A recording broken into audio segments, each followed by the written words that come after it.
Vamos a revisar a continuación otro tipo de serie a la que denominamos serie telescópica. La serie telescópica recibe este nombre porque los términos que conforman su suma se colapsan en dos. Vamos a revisar qué pasa con el ejemplo 5. Tienes a esta serie y te interesa determinar si converge. Para que sepamos si converge, recuerda de lo que hemos comentado ya en videos anteriores, debo analizar su enésima suma parcial. Para analizarla, la planteo de la siguiente manera.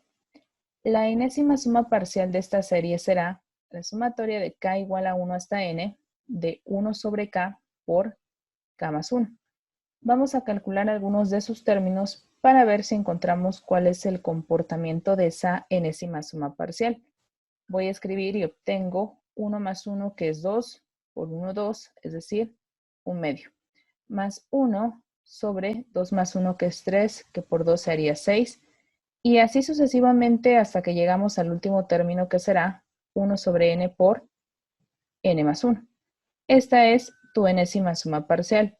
Para que sea un poco más claro lo que sucede con los términos de esta serie, vamos a reescribir a este término original de la siguiente manera.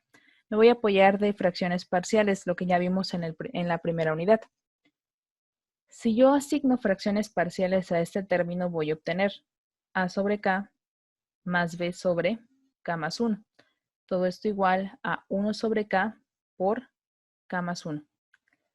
Vamos a multiplicar, voy a obtener a por k más 1 más b por k igual a 1. Y saco mi sistema de ecuaciones correspondientes, o bien, como son términos lineales no repetidos, pues simplemente observo qué términos son los que harían que esto se transforme en 0. Y particularmente, pues serían los valores de k igual a 0 y k igual a menos 1. Si k vale 0, esto pasaría a ser 0 más 1 que es 1 y por a que es a, es decir, a vale 1. Y cuando k es igual a menos 1, este término se cancela y obtienes menos b, que es igual a 1, es decir, que b vale menos 1. Así que esta expresión de acá se puede reescribir así, como 1 sobre k menos 1 sobre k más 1. Voy a recalcular la enésima suma parcial, pero ahora utilizando esta expresión. Siendo así, mi enésima suma parcial pasaría a ser la sumatoria de k igual a 1 hasta n, pero de 1 sobre k menos 1 sobre k más 1. Con ella voy a empezar a calcular valores. Cuando k vale 1, esto se hace 1 entre 1, que es 1, menos 1 entre 1 más 1, que será 2. Este es el primer término. Más segundo término, obtengo 1 sobre 2, que es 1/2, menos 1 sobre 2 más 1, que es 3. Siguiente término, obtenemos 1 sobre 3 menos 1/4. Siguiente término, 1/4 menos 1/5, y así sucesivamente hasta que llegamos al término 1 sobre n. Todo esto menos, vamos a corregir acá, 1 sobre n menos 1 sobre n más 1. Ahora, todo esto es una suma y vamos a estudiar algo particular que está sucediendo aquí. Ya que todos estos términos se están sumando, puedes notar que va a pasar lo siguiente. Menos 1/2 con 1/2 se van a cancelar. Menos 1/3 con 1/3 también se va a cancelar. Menos 1/4 con 1/4 también. Menos 1/5 con 1/5 también. Y así sucesivamente hasta que llegamos a este término. ¿Qué es lo que va a pasar con este de acá? Que 1 sobre n con menos 1 sobre n se va a cancelar. Y de toda la suma que tienes aquí, solo van a quedar dos términos. El primero y el último. De manera que esto pasará a ser 1 menos 1 sobre n más 1. Lo que comentábamos al principio, se colapsa únicamente a dos términos. Esto que tú tienes acá es tu enésima suma parcial, así que la enésima suma parcial en realidad es 1 menos 1 sobre n más 1. A esta expresión que tienes acá le vamos a calcular el límite para averiguar si tenemos una serie convergente. Así que hacemos límite cuando n tiende a infinito de 1 menos 1 sobre n más 1. Límite de 1 por ser constante es 1 y de 1 sobre n más 1 se va a hacer 0. Por lo tanto, el límite de esta parte pasará a ser 1. Y significa entonces que tu serie converge y su suma es igual a esta cantidad. El ejercicio 6 se queda de práctica para ustedes. Vamos ahora con otro tipo de serie a la que vamos a denominar serie armónica.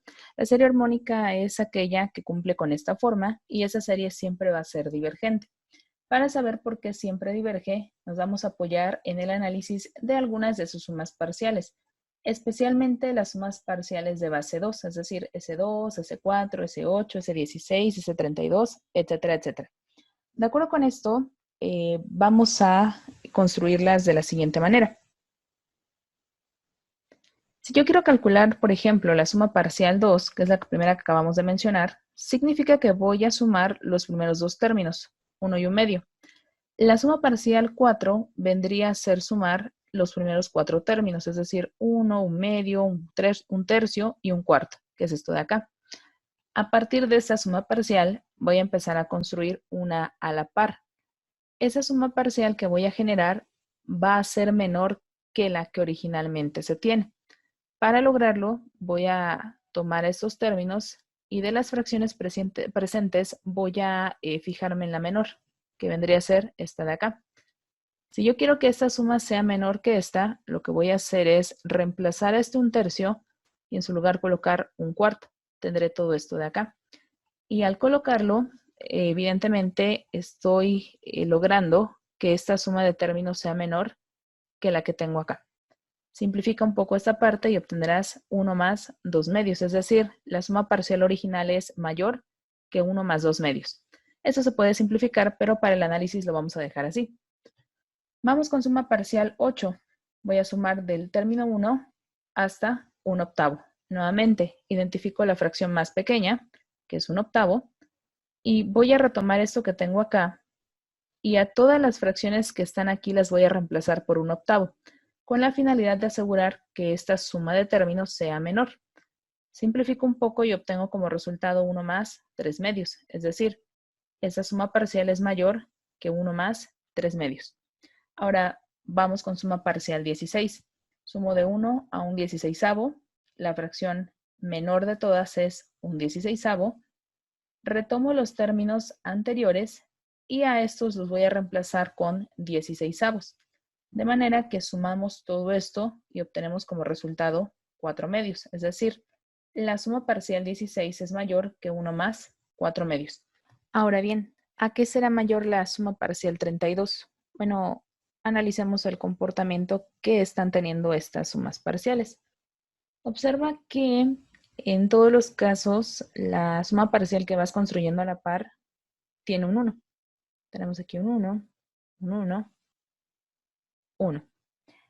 Y a todas se les está sumando siempre fracciones en términos de medios, de manera que podríamos pensar que la suma parcial 32 debería ser mayor que 1 más alguna fracción en términos de medios. De acuerdo al comportamiento, estás observando también que en el numerador hay 1, 2, 3, 4 y por lógica pensaríamos que el siguiente término es 5. ¿Pero por qué es 5? Bueno, es 5 por lo siguiente. Se está apoyando en la potencia de la base de la suma parcial original. Es decir, esta es la suma parcial 2 y su potencia es 1. Es el numerador que tienes aquí.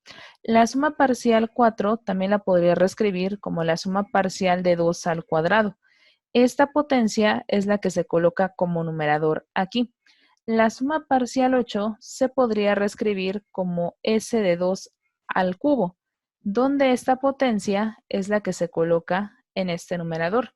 Y la suma parcial 16 también se podría reescribir como la suma parcial de 2 a la cuarta, que es el numerador que se coloca aquí. Y entonces la suma parcial 32 pues se reescribe como s de 2 a la quinta. Así que la suma parcial de 2 a la quinta es mayor que 1 más 5 medios. Si hablas de la suma parcial 64, pues eso es 2 a la sexta y será mayor que 1 más 6 medios. Y así sucesivamente. Así que de manera general, la suma parcial de 2 a la n es mayor que 1 más n sobre 2. Voy a calcularle el límite a ese término que generamos. Es decir, voy a hacer el límite cuando n tiende a infinito de 1 más n sobre 2. Pero este límite va a ir hacia infinito. ¿Qué significa? Que la sucesión de sumas parciales que fuiste generando a la par es divergente. Ahora bien, si la sucesión de sumas parciales de términos más pequeños es divergente, ¿qué va a pasar por lógica con la sucesión de sumas parciales de términos más grandes? Lo que va a suceder es que si esto tiende a infinito, pues con mucha más razón, porque los términos son más grandes, esta va a tender también hacia infinito. ¿Qué implica para la serie? Que esta diverge. De ahí que digamos que esta serie siempre será divergente y en el momento en el que nosotros la observamos, pues sabemos cuál es su naturaleza. Conocer esto y lo que hemos comentado en otros videos va a ser de utilidad para una de las pruebas que veremos posteriormente para determinar si las series convergen o divergen.